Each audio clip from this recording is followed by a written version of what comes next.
So there's an interesting press conference. Michael Chandler was up there. Conor McGregor was up there. The topic of Khabib came up and they both gave responses that were polarizingly opposite. Chandler, who wants to be loved by everybody, comes out and says Khabib is the greatest of all time. McGregor, who doesn't give a damn, came out and said Khabib is a coward who ran away from the organization. Now, neither one is wrong. I'm just sharing with you. Chandler, I think, can get away with saying that because he never fought him. I don't know that Khabib being the greatest of all time within a division that Chandler sits, leaving behind Khabib, leaving behind a belt that Chandler is pursuing. I don't know that hurts Chandler. Chandler wasn't here.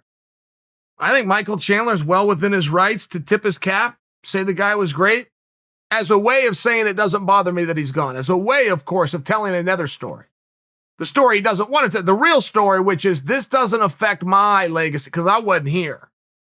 And I think Chandler's right. I don't think it does affect him. Conor is not wrong to come out and say that Khabib was never crowned champion. There was no ceremony. You guys remember that great line. And to come out and say that Khabib is running away. Conor is not wrong to do that because it does affect Conor. It very much affects Conor because they had met up. And Conor, who was saying, look, I wasn't living life right. I underestimated him. I didn't train right. Let me get in there again. Well, in some things in life, you don't always get a second shot. Lesson learned. But I think that both Chandler and Conor was saying totally different things. I think for their narrative, which is what's most important to them, not to tell the story of Khabib, to tell their own story, I'm not sure I disagree with how either one of them handle it. Now, Conor talked about something else that was interesting. Conor came out and said the UFC needs to strip Khabib for dodging hard fights. That does bring you to an interesting question, and this is purely marketing. This is purely marketing and PR. But what is the better move? To let Khabib walk away or to strip him? What is the better story to put out if you're the UFC? To say we've taken a belt back because this guy doesn't want to do it anymore and he's done such a good job of cleaning out the division and beating everybody and there is no parity. As a matter of fact, we admit there's no parity to the point that we know his next match is going to have to be a rematch against someone. Or do you say, you know what, enough's enough and we're taking it back? What do you do? I don't know. I've never seen this spot before. But Conor makes an interesting point by bringing that up.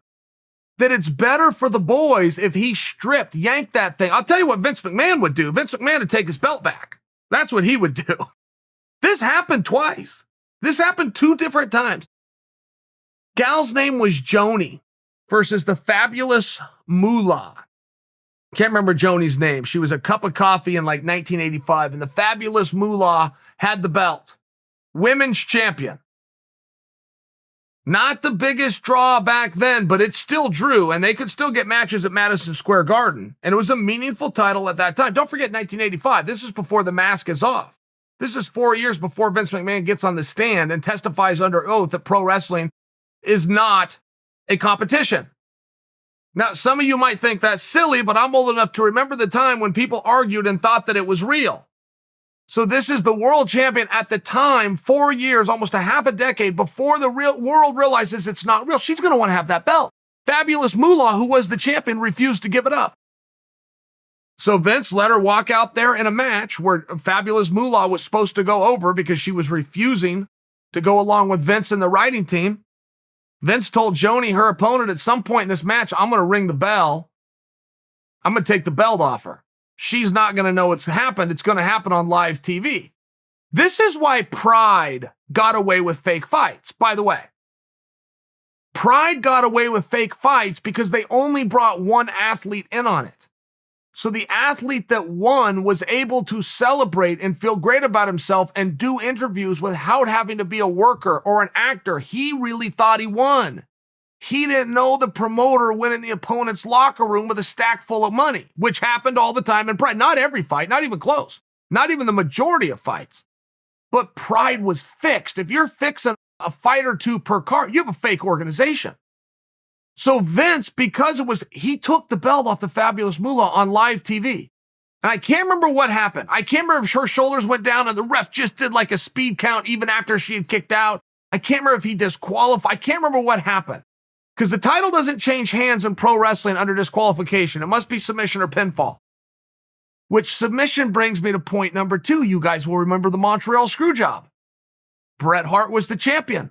Refused to give up the belt.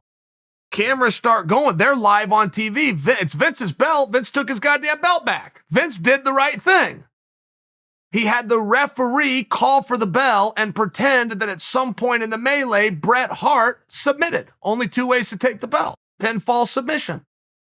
Little hard if a guy's not cooperating with you to get his shoulders down for a 3 count. You can at any point have the referee say, oh, he just said I quit. Which is exactly what Vince did. He took his belt back. I don't disagree with how this whole thing's being played. I don't disagree with it all. I am Monday morning quarterbacking this. That's it. That's all I'm doing. But Khabib does not appear to be playing a game here. Khabib has been very straightforward and his dialogue has never changed. On day 1, I'm not coming back. On week 9, I'm not coming back.